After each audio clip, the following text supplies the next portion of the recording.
This channel does not promote any violent, harmful, or illegal activities.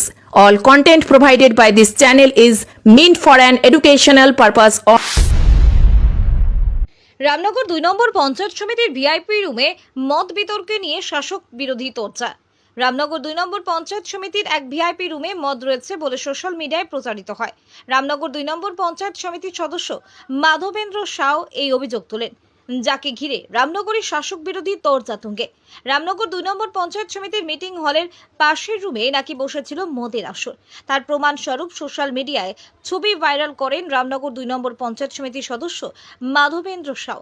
তিনি অভিযোগ করেন, পঞ্চায়েত সমিতিতে মদ খাবার আসর বসেছে, যেখানে বিজেপির পঞ্চায়েত সমিতির বিরোধী দলনেতাকে বসার জন্য কোনো রকম রুম দেওয়া হয় না।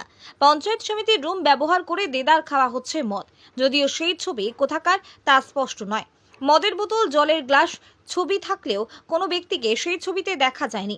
পরবর্তী সময়ে রামনগর ১ নম্বর পঞ্চায়েত সমিতির সভাপতি অনুপ কুমার গিরি প্রেস মিট করে বলেন, এই অভিযোগ সম্পূর্ণ মিথ্যা। বিজেপি রাজনৈতিকভাবে না পেরে কুৎসা ছড়াচ্ছে।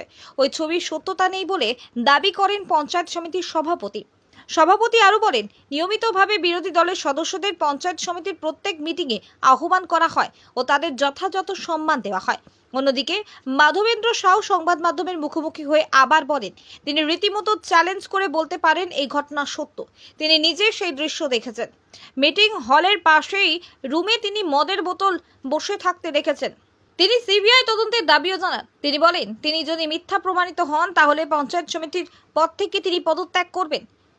যুক্তি পাল্টা যুক্তিতে রীতিমতো সরগরম রামনগর ২ নম্বর পঞ্চায়েত সমিতিতে বিরোধী দলনেতাকে বসার জন্য জায়গা দেওয়া হয় না, এমনটা লিখিত অভিযোগ জমা দেন বিজেপি নেতা তপন মাইতি। আমাদের এই ব্লক অফিস দেখছেন, রামনগর 2 বিডিও অফিস। এখানে আমাদের 2023-এর পঞ্চায়েতের পর এখনো পর্যন্ত 2025, আজকে জুলাই শেষ হতে যাচ্ছে, এখনো পর্যন্ত আমাদের পঞ্চায়েত সমিতির যে বিরোধী দলনেতা তাকে বসার মতো জায়গা দিতে পারেননি বিডিও সাহেব। কিন্তু এই ব্লকেই গত দুদিন আগে আমরা দেখেছি যে গেস্ট রুম যেটা আছে তার ভেতরে মদের বোতল সাজিয়ে রাখা হয়েছে, গ্লাস এবং সুন্দর বেডশিট লাগিয়ে বিছানা। জানি না ওই বিছানায় কিভাবে কারা রেস্ট করে, খুব সন্দেহজনক। যে নোংরামি এই বিডিও অফিসে চলছে তার প্রতিবাদ এবং তার অভিযোগ করতে এসেছিলাম, এবং সাথে আমাদের বিরোধী দলনেতা সহ অন্যান্য যারা পঞ্চায়েত সমিতি মেম্বার রয়েছে তারা যাতে সসম্মানে এই বিডিও অফিসে আসতে পারেন, বসতে পারেন, তাদের কথা বলতে পারেন, মানুষের কথা নিয়ে যাতে বিডিওর কাছে পৌঁছে দিতে পারেন তার বন্দোবস্ত করতে বলেছি।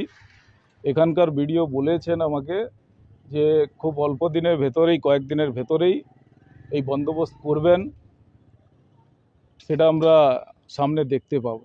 কিন্তু আমি একটা কথা বলি, বিডিও অফিসে এভাবে অপসংস্কৃতির দেখা মেলা খুব দুঃখজনক, রামনগরবাসীর জন্য খুব লজ্জাজনক। বিডিও অফিসে মদ খেয়ে এখানে এনজয় করা হবে, যারা জনপ্রতিনিধি, মানুষের কাজের জন্য এখানে বসার জায়গা আছে, তারা এইভাবে অপসংস্কৃতিতে লীন থাকবে আর বিডিও সাহেব এখানে দেখতে থাকবেন। বিডিও সাহেব আমাদের জনপ্রতিনিধিকে বসতে দিতে পারেননি, খুবই দুঃখজনক। আমি এটার কমপ্লেন জানিয়েছি, লিখিত অভিযোগ দিয়েছি, এর আমি প্রতিকার চাইছি। নাম Tapan Maiti, BJP state executive member. Ramnagar ২ নম্বর পঞ্চায়েত সমিতির শিক্ষা কর্মাধ্যক্ষ নিলয় রয় তিনি বলেন, বিজেপির এই অভিযোগ সম্পূর্ণ মিথ্যা। সিসিটিভি ফুটেজ তার প্রমাণ দেয়। রামনগর ২ নম্বর পঞ্চায়েত সমিতিতে কোনোভাবেই কোনো অনিয়ম হয় না। বিরোধীরা চক্রান্ত করে অভিযোগ করছে, এই অভিযোগ সম্পূর্ণ মিথ্যা। রামনগর ২ পঞ্চায়েত সমিতিতে অভিযোগ করেছেন পঞ্চায়েত সমিতির বিজেপি থেকে নির্বাচিত সদস্য। উনি আমাদের বিরোধী দল করেন, ওনার সাজসিক চিন্তা ভাবনা থেকে এটা করেছেন। তা না হলে উনি বলছেন ২৯ তারিখ ঘটনাটা ঘটেছে। ২৯ তারিখ যদি ঘটনা ঘটে থাকে, মিটিং হলে মিটিং হয়েছে উনি নিজে বলছেন, তাহলে মিটিং যখন হচ্ছিল, যেটা আমাদের কিছুক্ষণ আগে ভূমি কর্মদক্ষ বলে গেছেন, সেখানে বিডিও থেকে, জয়েন্ট বিডিও থেকে বিভিন্ন আধিকারিকরা সেখানে উপস্থিত ছিল, তাহলে তখনই বলা যেতে পারত। আমি সেটা দেখেছি নিজেও, যে একটা ভিআইপি রুমের ছবি, আপনারা যে কোনো চিত্র সাংবাদিক, আপনারা যে কোনো রুমে গিয়ে, ভিডিও রুমের পাশে গিয়েও আপনি ভিডিও বাইক থেকে ভিডিও রুমের ছবি ক্লিক করতেই পারেন। আবার ভিতরে গিয়েও আমরা সেখানে যদি কোনো আলাদা চিন্তা ভাবনা থাকে, সেখানে কোনো মানুষজনকে আমরা দেখতে পাই, তিনি কোনো অভিসন্ধি করতেও পারেন, অন্য জায়গার ছবি নিয়ে বসাতেও পারেন। তাই উনি পুরোপুরি সাজসিক করেছেন, কারণ এখানে প্রায় ধরুন 25 বছর ধরে আমাদের বিভিন্নভাবে বিভিন্ন পদাধিকারীরা, আমাদের দল এখানে ক্ষমতায় আছে, কোনোদিন এই অভিযোগ আসেনি। এবং এটা সরকারি কার্যালয়, আপনারা যখন আসছেন সকাল থেকে মানুষ এখানে প্রায় 1000-এর কাছাকাছি মানুষ এখানে আসতে থাকে। তাহলে সেখানে তৃতীয় তলায় আমাদের শুধু যে মিটিং হল তাই নয়, তার পাশেই আমাদের এনআরজিএস সেল একটা আছে, তার পাশেই আমাদের বিভিন্ন আধিকারিকের কার্যালয় আছে, ইঞ্জিনিয়াররা আছে। তাহলে সরকারি আধিকারিকরা থাকতে থাকতে সেখানে আমাদের কোনোভাবে অন্য কার্যকলাপ চলতে পারে, এটা বিশ্বাসযোগ্য নয়, মানুষও এটা গ্রহণ করবে না। এবং আপনাদের আরও অভিযোগ যেটা উনি করেছেন, যে উনি বলছেন যে ওনারা বসতে পারেন না। তাহলে ওনারা বসতে যদি না পারেন, উনি নিজের মুখেই বলছেন যে আমরা মিটিংয়ে এসেছি। উনি নিজে এসেই বিভিন্ন যে আমাদের যে প্রোগ্রামগুলো হয়, এখন ফোন যায় বা চিঠি যায়, সরকারি আমাদের গ্রুপ আছে, বিভিন্ন সোশ্যাল মিডিয়া গ্রুপ আছে, হোয়াটসঅ্যাপ গ্রুপ আছে, সেখান থেকে চিঠি যায়, সেখানে সমস্ত মিটিংয়ে উনি আসেন, ওনার সাইন আছেন। আমাদের যে কোনো যে স্থায়ী সমিতির যত মেম্বার, যতগুলো আমাদের স্থায়ী সমিতি আছে, পিএনআরডির যে চিঠি, মানে সরকারি পিএনআরডির মাধ্যমে ওনাদেরকে চিঠি যায়। এবং প্রত্যেকটা স্থায়ী সমিতিতে যত আমাদের এখানে বিরোধী দল যারা আছে, বিরোধী দল থেকে নির্বাচিত সদস্য, তারা প্রত্যেকটা এক একটা করে স্থায়ী সমিতি, মানে 9টা স্থায়ী সমিতিতে 9 জন আছেন ওনারা, প্রত্যেকটা স্থায়ী সমিতিতে ওনারা এসে সাইনও করেছেন। তাহলে কি করে ওনারা আসেন না? ওনাদের বক্তব্য ওনারা নিজেরাই খারিজ করছেন, আজ অবধি যতগুলো মিটিং হয়েছে, যদি মিটিংয়ের উপস্থিতি দেখা হয়। তাই ওনারা বিরোধিতার জায়গা থেকেই বিরোধিতা করছেন, পুরোটাই সাজসিক।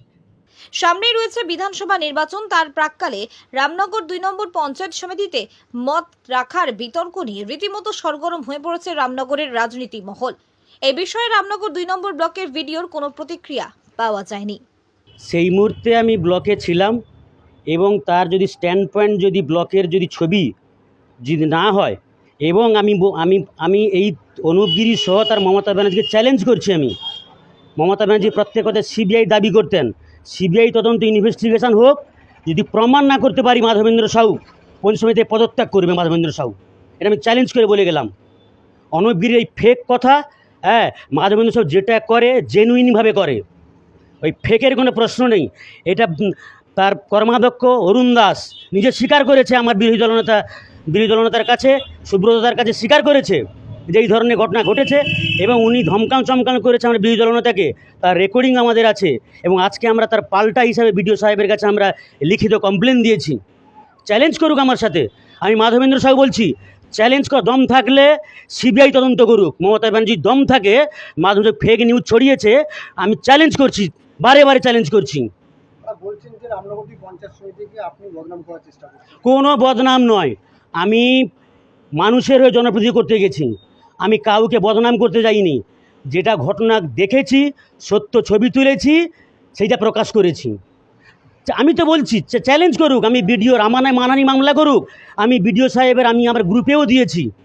যদি দম থাকে, এই সরকারের মমতা ব্যানার্জির দম থাকে, আমার এগেনস্টে মামলা করুক, মানহানি মামলা করুক, আমি লড়ে বুঝে নেব কী করে প্রমাণ করতে হয়।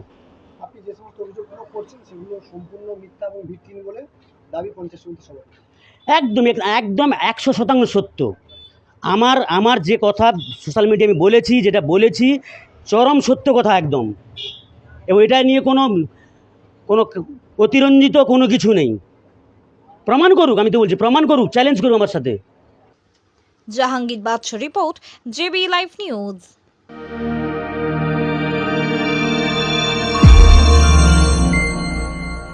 আপনারা দেখছেন জেবি লাইভ নিউজ, সব খবর সবার আগে।